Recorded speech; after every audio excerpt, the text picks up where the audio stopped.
মানে অনেকটা পুরনো বাংলা ছবির যে একটা ডায়লগ আছে যে সোজা আঙুলে যদি ঘি না ওঠে তাহলে আঙুল বাঁকা করে ফেলবো, নো হাঙ্কি ফাঙ্কি।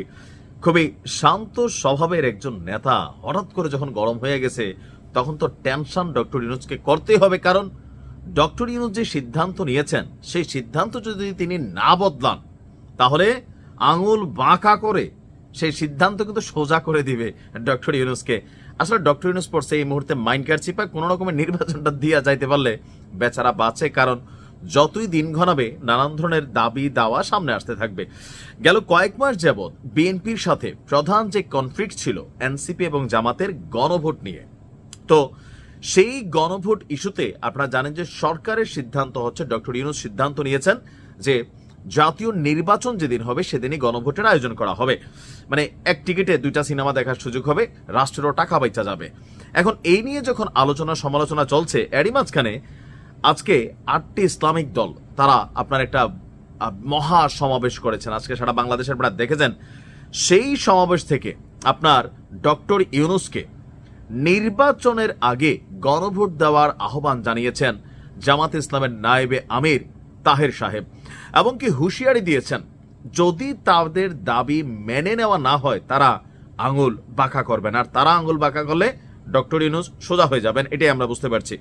তবে ওনার এই বক্তব্যকে ঘিরে ইতিমধ্যেই সোশ্যাল মিডিয়াতে নানান ধরনের বক্তব্য তৈরি হয়েছে। পল্টন মোড়ে একটি বিক্ষোভ মিছিল পূর্ববর্তী সমাবেশে সাবেক এমপি তাহের বলছেন, সোজা আঙুলে ঘি না উঠলে আঙুল বাঁকা করব, ঘি আমাদের লাগবেই। বাপু ইয়ে হামকো মাংতা হে বাপু, ইয়ে ঘি হামকো দে দো বাপু।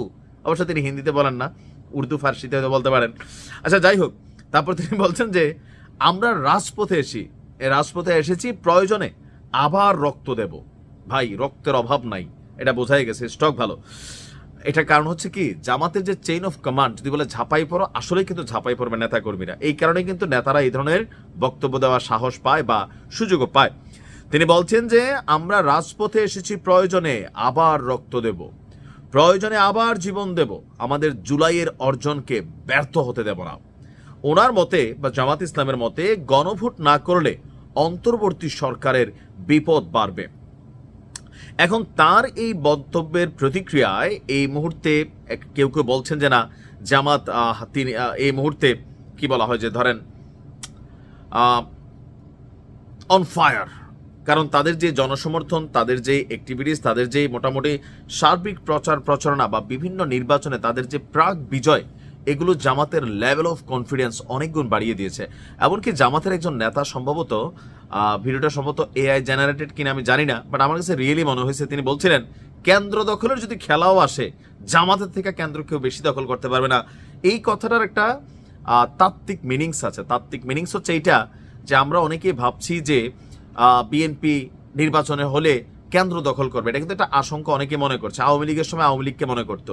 তো সেই পারসেপশনকে মাথায় রেখে জামাত আগে থেকে বলছে যদি কেন্দ্র দখলের খেলা হয় তাহলে জামাতের থেকে কেন্দ্র দখল কেউ আর বেশি করতে পারবে না। অর্থাৎ তাদের যে পাওয়ার অফ ব্যালেন্স বা কি বলা হয় যে ধরেন মাঠের শক্তি, দরকার হইলে এমনি যে খালি পাঞ্জাবি পয়রা টুপি দিয়া অথবা টুপি ছাড়া হাসি মুখে আসসালামু আলাইকুম বলেন তা না, কাম লাগলে কিন্তু মেশিনারিজ স্টেশনারিজ নিয়ে মাঠে নেমা যাবে অনেকটা কেজিএফ স্টাইলে।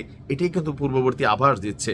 তবে সরকারের জন্য এই মুহূর্তে সোজা হওয়া ছাড়া আর কোনো রাস্তা জামাত রাখবে না, এটা কিন্তু বাস্তব। এই জুলাই সনদ এবং গণভোট এটার ইস্যুতে আমার মনে হচ্ছে নির্বাচনের আগে বড় একটা কনফ্লিক্ট তৈরি হবে।